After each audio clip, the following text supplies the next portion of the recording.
Assalamualaikum warahmatullahi wabarakatuh. Saya Noval Ibra di kelas B6. Di sini saya akan melakukan pemisahan fisik neurologi. Pertama dalam neurologi yaitu pemisahan tingkat kesadaran atau BCS, di mana di sini sebelum kita melakukan pemisahan kita harus melihat kondisi pasien terlebih dahulu.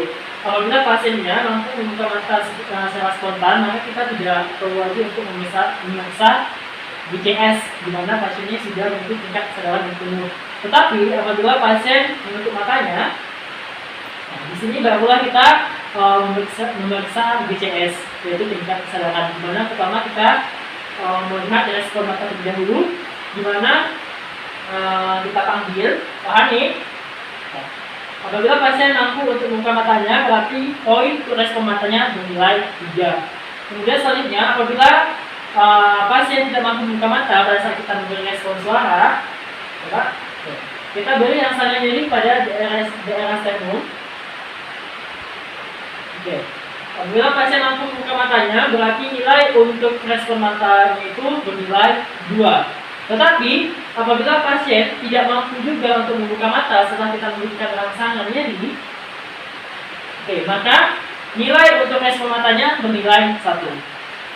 Selanjutnya, setelah kita melakukan penilaian pada respon mata, penilaian selanjutnya yaitu respon motorik, di mana penilaian yang paling tinggi yaitu bernilai 6. Di mana di sini kita meminta pasien untuk menggerakkan salah satu dari alat tubuhnya biar pasien mampu untuk melakukan hal tersebut. Jadi Pak Hanif coba untuk gerakkan tangan kanannya ke atas. Turunkan. Coba gerakkan kakinya, Pak. Turunkan. Di sini nilai untuk motorik pasien bernilai 6. Jika pasien tidak mampu untuk melakukan apa yang kita perintahkan, maka akan kita lakukan penilaian selanjutnya, di mana kita berikan tekanannya di area sternum. Apabila pasien mampu untuk melokalisasi nyeri, maka nilai yang 5. Di sini pasien mampu untuk melokalisasi nyeri, berarti nilai untuk respondennya yaitu 5. Jadi apabila untuk lokalisasi nyeri pasien tidak mampu, maka kita lanjut ke penilaian selanjutnya, di mana kita berikan rangsangan nyeri pada ujung jari. Apabila pasien mampu melakukan gerakan menghindar, berarti nilainya 4. Di sini pasien mampu untuk melakukan gerakan menghindar, berarti gerakan untuk respon motorik yaitu 4. Kemudian apabila pasien tidak mampu melakukan hal demikian juga, maka kita lanjut ke penilaian selanjutnya, di mana kita berikan rangsangannya di area sternum. Kemudian apabila reaksi pasien itu menunjukkan fleksi, maka nanti nilai yang akan diberikan yaitu sebesar 3. Kemudian selanjutnya, apabila pasien kita lakukan tekanan nyeri, tetapi respon yang diberikan yaitu ekstensi, maka nilainya 2. Kemudian apabila kita berikan nyeri dan pasien tidak berespon apa-apa gerakannya, maka nilainya 1. Kemudian selanjutnya kita akan melakukan penilaian verbal, respon verbal. Pak Hani, sekarang Bapak di mana? Di rumah sakit. Saya siapa, Pak?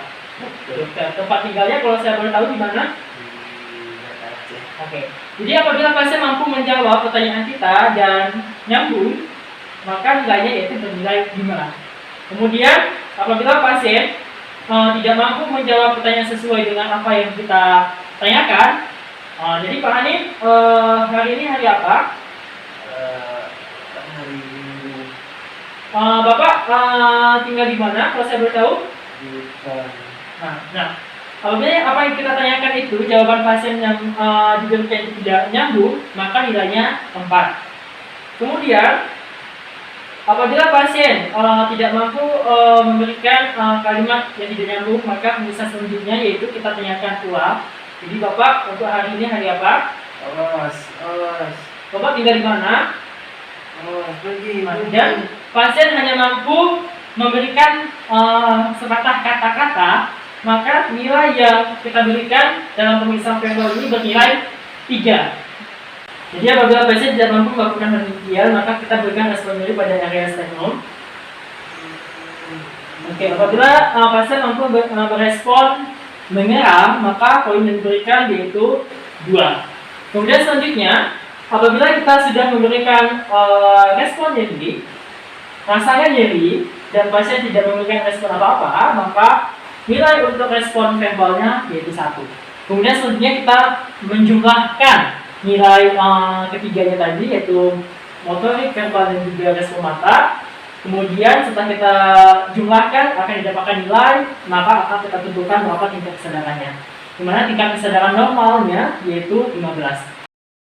Oke, jadi yang pertama Pak, saya akan melakukan pemisahan pada nervus cranialis Bapak yaitu 1, 3, 4, 6, dan juga 5. Jadi nanti setelah pemisahan mungkin Bapak akan timbul rasa sakit maupun ketidaknyamanan, tapi Bapak boleh segera memberitahukan saya.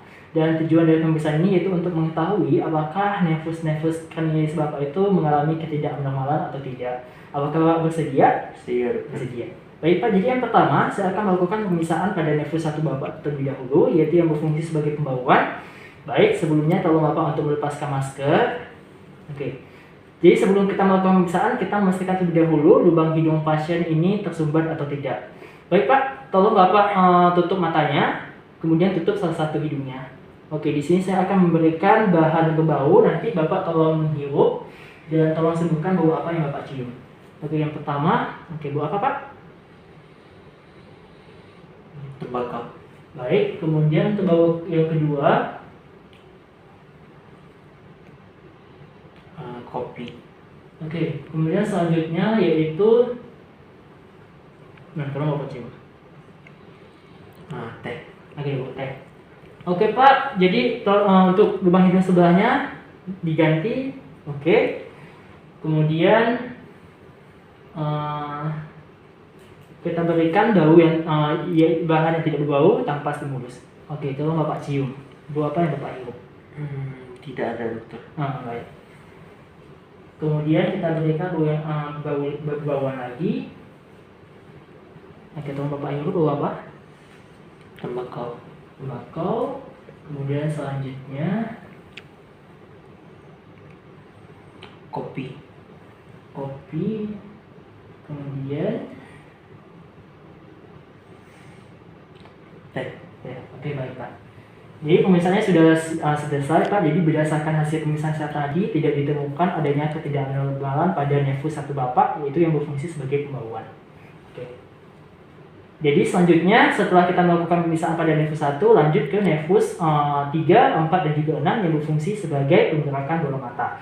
Jadi selanjutnya Pak, saya akan berlanjut untuk pemeriksaan nervus selanjutnya, yaitu yang berfungsi dalam penggerakan bola mata. Baik, di sini kita melakukan inspeksi atau penglihatan pada pupil bola mata pasien. Di sini kita lihat ukuran dan bentuknya bagaimana, kemudian kita bandingkan antara mata kanan dengan mata kiri apakah sebanding atau tidak, yang dinamakan sebagai isokor. Kemudian selanjutnya kita akan melakukan refleks pupil, yaitu dengan cara memancarkan cahaya secara langsung pada mata pasien. Jadi tolong Bapak untuk melihat cahaya ini. Oke, kemudian kita lihat apakah pupil mata pasien ini mengecil atau tidak. Oke, di sini pupil mata pasien alhamdulillah mengecil. Kemudian selanjutnya kita akan melakukan pemisahan konsensual, di mana salah satu tangan kita itu kita letakkan di tengah. Kemudian kita akan menyentari salah satu mata pasien. Oke, kemudian kita lihat mata sebelahnya apakah pupil bola mata ini ikut mengecil atau tidak. Oke. Kemudian selanjutnya kita akan melakukan pemisahan akomodasi, di mana di sini kita menggunakan jari telunjuk kita tunjuk. Tolong Bapak untuk lihat ujung jari saya. Oke, kemudian kita gerakkan secara mendekat ke bagian tengah pasien. Oke, kita lihat apakah bola mata itu ikut bergerak ke tengah atau tidak. Oke, kemudian selanjutnya kita akan melakukan pemisahan pada kelopak mata pasien. Oke, di sini kita melihat apakah adanya pseudostorsis atau ptosis. Oke, selanjutnya setelah kelopak mata kita lanjut untuk memeriksa letak posisi bola mata. Apakah letak posisi bola mata pasien itu ortho, yaitu di tengah, kemudian apakah divergen, juling keluar, convergen, juling ke dalam, atau skew deviation, yaitu salah satu matanya itu miring, kemudian apakah dia itu deviation conjugate atau terfiksasi pada salah satu arah. Kemudian selanjutnya kita akan melakukan pemisahan pertussuit gerakan bola mata. Oke Pak, jadi di sini saya akan melakukan pemisahan gerakan bola mata Bapak. Jadi yang pertama kita meletakkan jari telunjuk kita sejauh 50 cm dari pasien. Oke Bapak, jadi tolong Bapak untuk melihat jari telunjuk saya, kemudian mengikuti arah pergerakannya, ya Pak. Oke, jadi di sini tolong Bapak lihat. Oke, di sini kita melihat otot rectus lateral mata kiri dan medial mata kanan. Kemudian ke atas rectus superior, kemudian ke bawah rectus inferior, kemudian kita nilai rectus oblique inferior mata kiri. Kemudian selanjutnya kita menilai rectus lateral mata kanan dan medial mata kiri, kemudian rectus superior, rectus media, rectus inferior, kemudian kita menilai rectus oblique inferior mata kanan. Kemudian selanjutnya kita akan menilai rectus oblique superior mata kiri.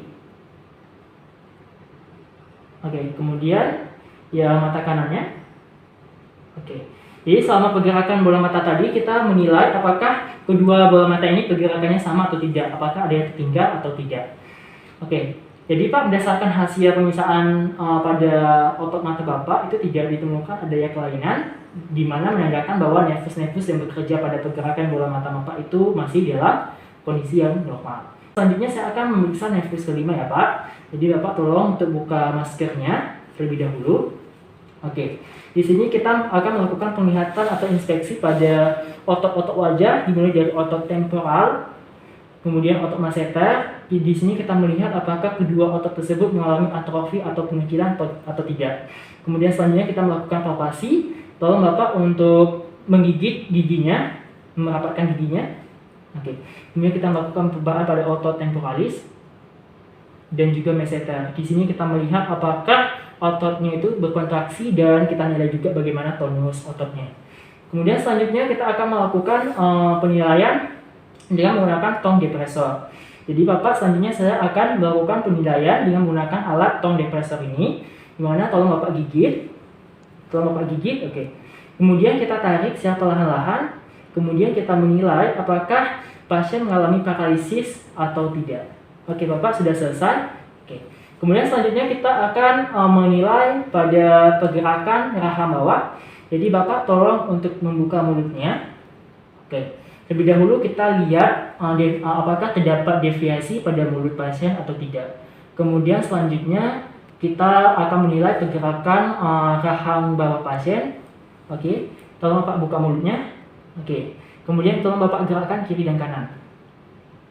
Oke. Sudah selesai Pak. Di sini kita nilai bagaimana kekuatan ototnya kiri dan kanan pada saat pergerakan, apakah sama atau tidak.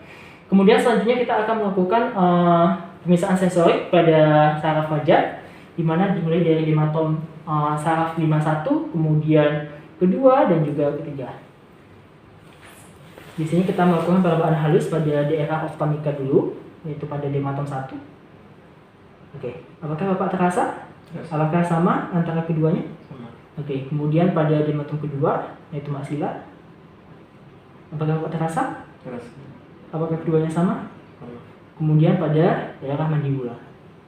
Apakah terasa Pak? Sama? Sama.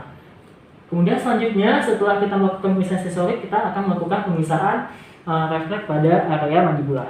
Di sini kita menggerakkan, tolong Bapak buka mulutnya terlebih dahulu, kemudian meletakkan satu jari kita, kemudian kita ketok. Kemudian kita lihat pergerakan mulutnya. Normalnya itu tidak menutup secara spontan. Apabila ada kelainan, pasien akan menutup mulutnya secara spontan.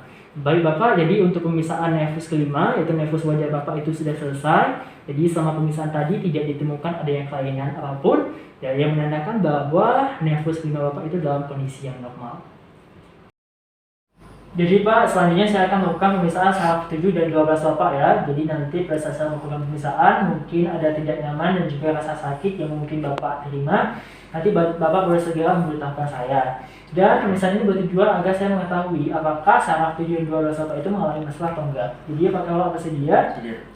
Jadi yang pertama Pak, saya akan melakukan pemisahan pada nervus ke-7 terlebih dahulu, yaitu yang bersarafi bagian wajah Bapak. Jadi yang pertama saya akan melihat atau mengamati wajah pasien, di mana di sini kita melihat yang pertama nasolabialis, pica nasolabialis, kemudian sudut bibir dan juga visura palpebra. Di sini kita menilai kanan dan kirinya apakah simetris atau tidak.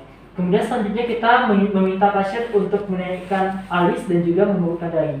Coba Bapak untuk menaikkan alisnya. Nah, di sini kita lihat apakah kanan dan kiri itu simetris atau tidak. Kemudian selanjutnya setelah itu kita menyuruh pasien untuk memejamkan mata. Kalau Bapak pejamkan mata, di sini kita lihat perbandingan antara kanan dan kiri simetris atau enggak. Kalau Bapak untuk menaikkan kelopak mata, nah di sini kita juga melihat kanan dan kiri apakah simetris atau enggak.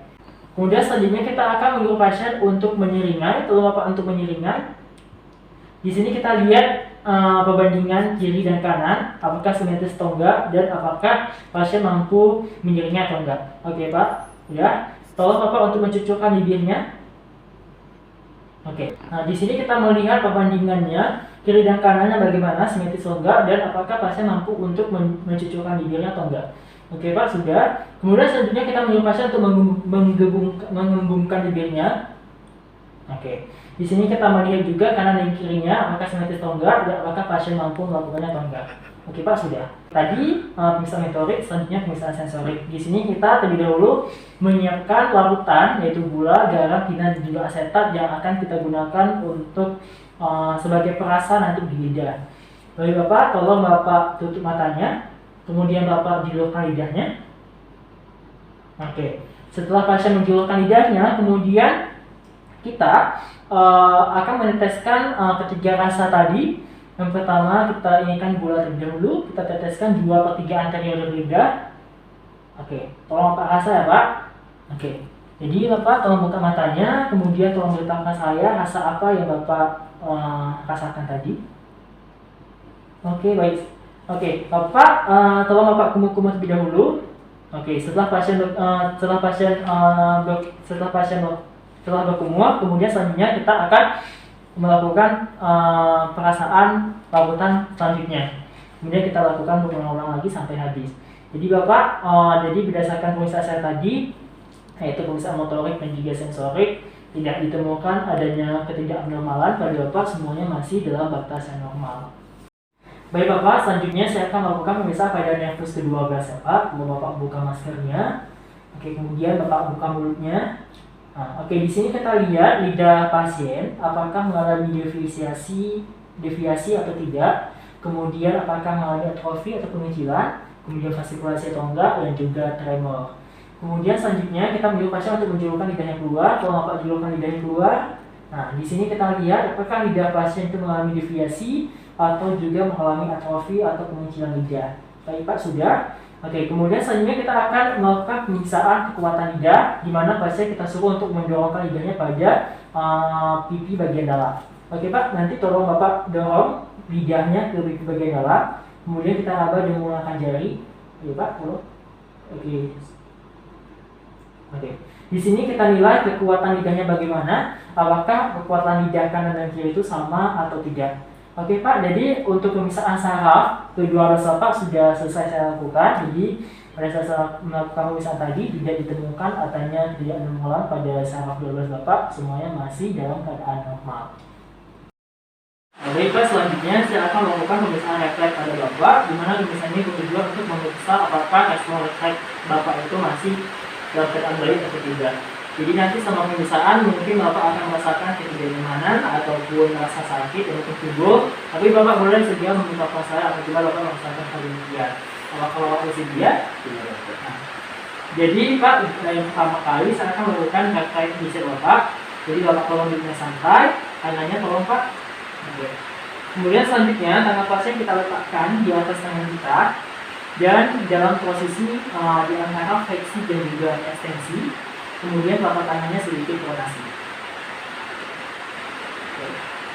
Kemudian selanjutnya ibu jari kita itu kita letakkan di tendon bicepnya. Kemudian selanjutnya kita akan menutup pada ibu jari kita.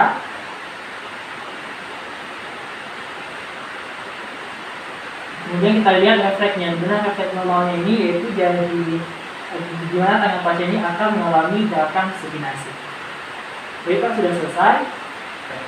Oke Pak, selanjutnya saya akan melakukan reflecting set pada Bapak, di mana langkahnya juga sama kayak tadi, dimana Bapak kolong dengan santai, kemudian dengan Bapak kolong, ya, kemudian kita letakkan di atas tangan kita, dimana posisi tangan pasien ini di antara fleksi dan juga ekstensi. Kemudian selanjutnya kita raba dan leher otot tricep ini harus dalam keadaan yang tidak menegang, ya. Kemudian selanjutnya dengan bawah pasien kita harus dalam kondisi yang sangat rileks. Kemudian selanjutnya kita akan menutup di bagian daerah sepanjang olecranon, fossa olecranon. Oke, kemudian kita lihat kontraksi dari otot tricepnya. Oke Pak, untuk pemisahan refleks tricep sudah selesai. Kemudian selanjutnya saya Pak akan melakukan pemisahan refleks patella, yaitu di mana saya nanti akan menutup di bagian lutut Bapak, di mana langkah pertama yaitu pasien kita minta untuk duduk, kemudian pasien harus menggantung di pinggir bed. Kemudian selanjutnya kita raba sisi dari tendon patella, yaitu di antara patella dan juga tonjolan di tulang tibia, kita raba. Kemudian setelah itu kita letakkan tangan kiri kita di paha bagian distal. Kemudian selanjutnya kita tutup bagian tendon tersebut.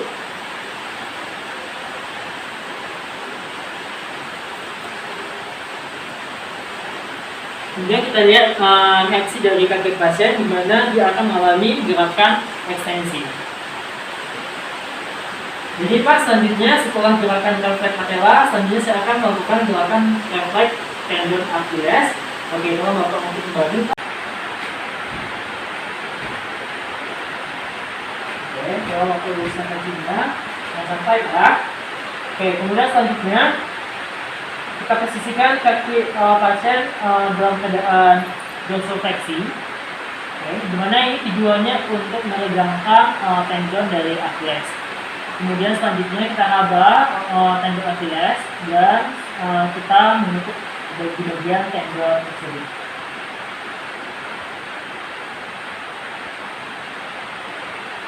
Di sini kita melihat refleks pada kaki pasien, yaitu menunjukkan refleks gerakan fleksi. Oke Pak, untuk pemisahan refleks sudah Bapak itu sudah saya selesaikan. Jadi selama pemisahan tadi tidak terlupa tidak up dan malah pada refleks Bapak semua dikatakan. Baik Pak, selanjutnya saya akan melakukan pemisahan refleks atau sudah Bapak. Di mana pertama yaitu refleks evolusi, di mana nanti saya akan menggores sedikit pada watak Bapak. Oke Bapak, silahkan rileks tidurnya. Kemudian kita usahakan posisi pasien harus dalam posisi recumbent dan kita harus mempersiapkan segala jenis peralatan yang dibutuhkan dalam penilaian metodologis.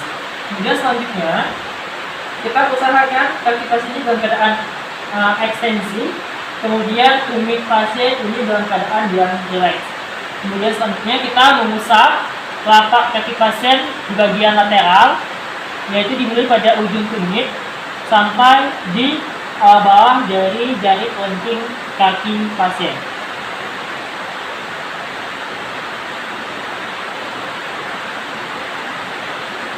Di sini kita lihat refleks yang diberikan pada pasien, di mana positifnya yaitu ibu jari pasien ini akan menunjukkan refleks dorsifleksi dan jari-jari lain akan mengalami pemekaran. Oke, selanjutnya setelah kita melakukan refleks Babinski, kemudian selanjutnya kita melakukan refleks Cadok, di mana prosesnya sama juga, yaitu kita melakukan pengusapan pada bagian dorsal dari kaki pasien, yaitu di bagian lateral dari malleolus.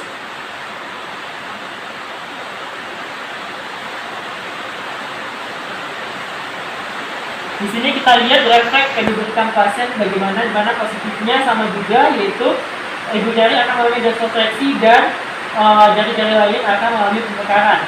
Kemudian selanjutnya kita akan melakukan penilaian pada refleks open game, di mana di sini kita akan menggoresi bagian dari sisi tulang tibia pada pasien.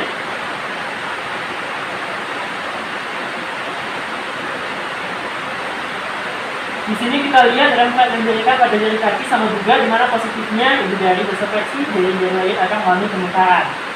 Kemudian selanjutnya yaitu refleks Gordon, di mana di sini kita akan melakukan pijitan pada area betis.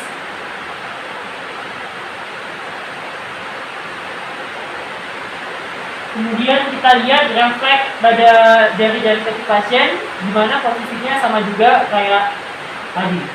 Kemudian selanjutnya refleks terakhir yaitu refleks Schaefer, di mana kita melakukan pijitan pada area tendon Achilles.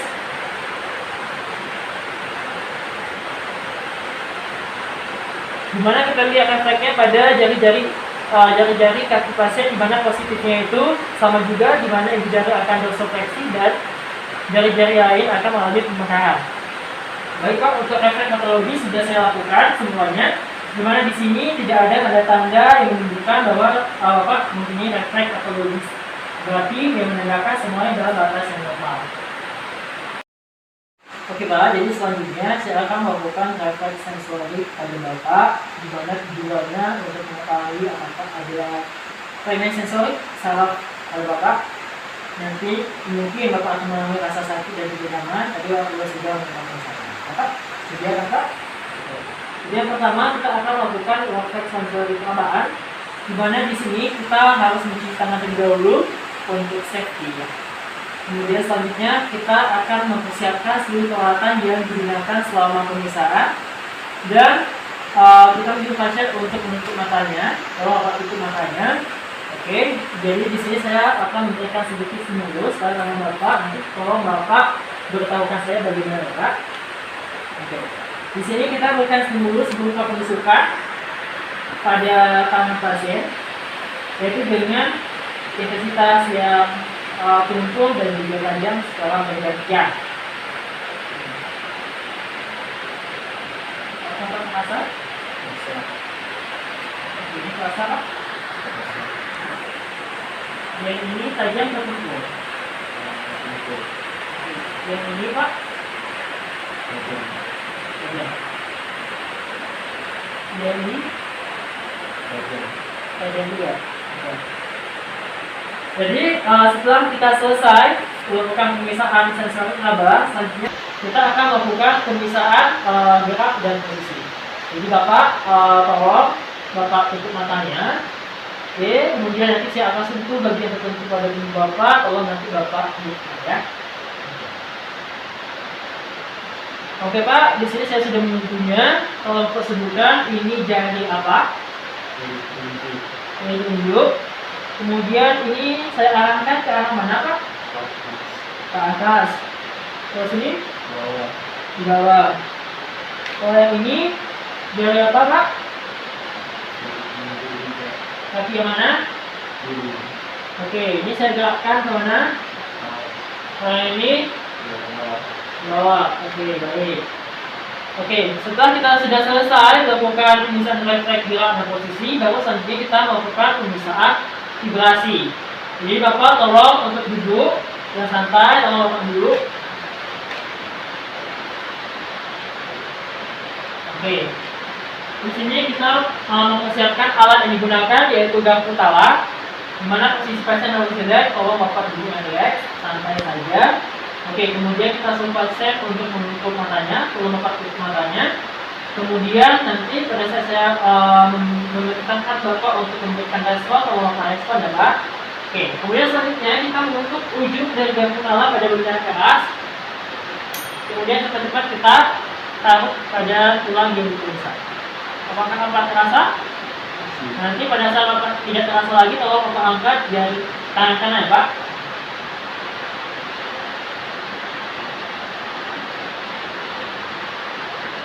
Oke.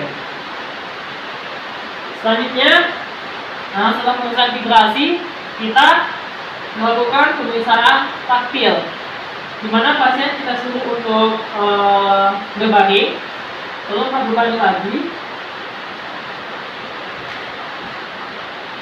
Oke Pak, tolong Bapak tutup matanya ya Pak. Kemudian saja kita persiapkan alat yang digunakan setelah pemeriksaan.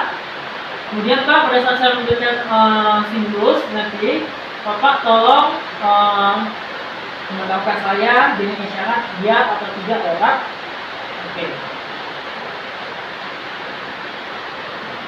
Gedekan ya Pak. Apakah terasa Pak?